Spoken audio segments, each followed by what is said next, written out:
Here we are with another proverb, looking at Proverbs chapter 14, verse 29. Whoever is patient has great understanding, but one who is quick tempered displays folly. So here's the bigger picture. Of course, with every proverb that we look to give, anger leads to foolish reactions, foolish decisions, and of course, foolish results. And it is patience that actually slows such anger, whether it's with ourselves or with others. And more importantly, when it comes to understanding God, having a relationship with God, and actually giving Jesus a legitimate chance to actually have a relationship with Him, we need to be willing to move in a space of patience and in a space of seeking out understanding in order to really dig into the truth, dig into discovering who Christ is, and furthermore, walking this life out with Him. And so I think that could potentially be one bigger picture that is presented in this text. But I also want to make this extremely applicable into our lives, because the greatest ingredient to the person who is patient, as is revealed in this text, is understanding. Getting an understanding, or in this case, has great understanding. It's really hard in a lot of ways, especially from a place of relationships and connections with people. Of course, as we highlight over here on this channel, to get angry and find yourself always moving angrily when you get more and more understanding on what people are doing and why they're doing it. Now, don't get me wrong. I'm not telling you that you have to agree to everything this person does. And as long as you understand the background, you can just let it slide. And I do think that in a lot of relationships in today's culture don't really get a chance and have an opportunity to go places and make it anywhere, because all we do is make assumptions. We jump to and fro from what we think could be happening. We listen to all these podcasts and we listen to all these influencers who are just giving out all kinds of content to feed our minds into assuming what somebody's doing based on what they're not doing. I don't know about you, but for me, it causes a lot of stress, causes a lot of confusion, causes a lot of frustration, because it's something that you want, but you can't get it and you don't know why.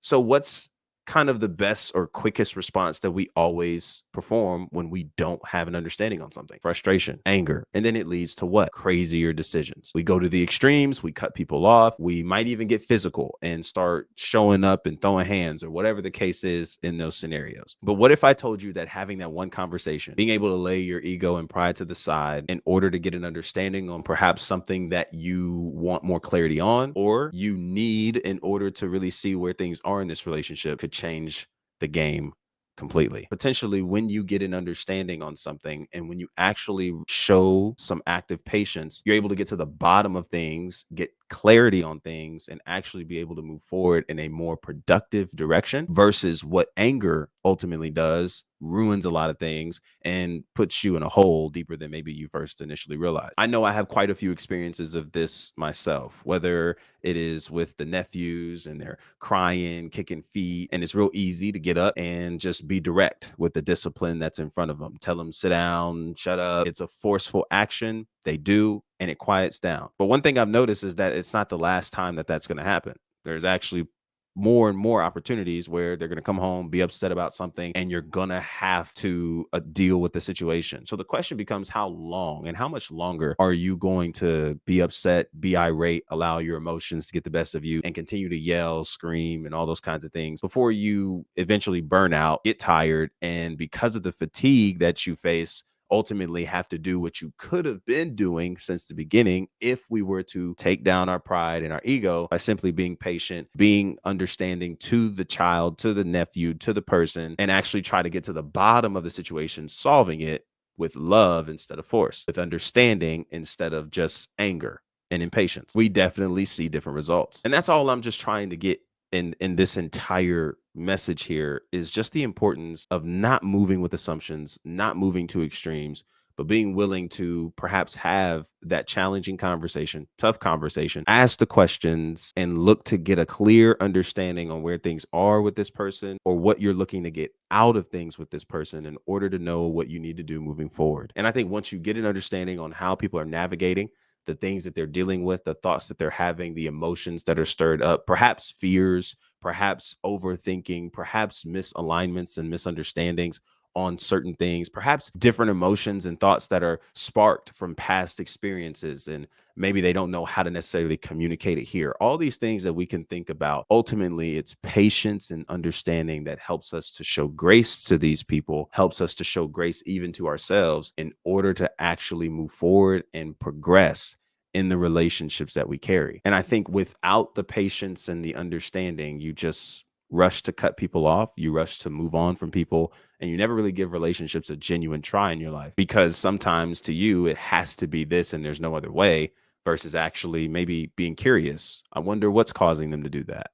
What's causing that behavior? What am I missing? What am I not understanding? What am I not seeing? And then perhaps engaging in that conversation to then learn about what it is you may need to know and furthermore how to navigate about it moving forward, looking and seeking to get an understanding instead of moving with assumptions, and look to understand it instead of judging them in order to be able to know how you ought to navigate it and what capacity you have to even add value to such a space that's given. And I think doing that will easily help out a lot of maybe the overthinking, the anxiety, and all the craziness that runs in your mind as you try to eliminate risk and contemplate what it is you're trying to convey, you're trying to share with this person, and how you're going to communicate it. And then ultimately not doing it because of the fear of how that person may respond or how that person may receive the message. None of us really know until we step into that space. And I think almost always you can find yourself being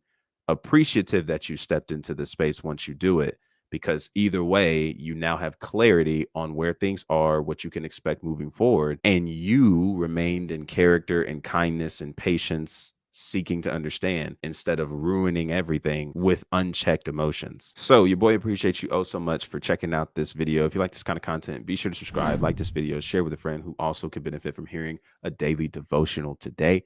And as always, until the next conversation, be easy and be breezy, my friend. Peace.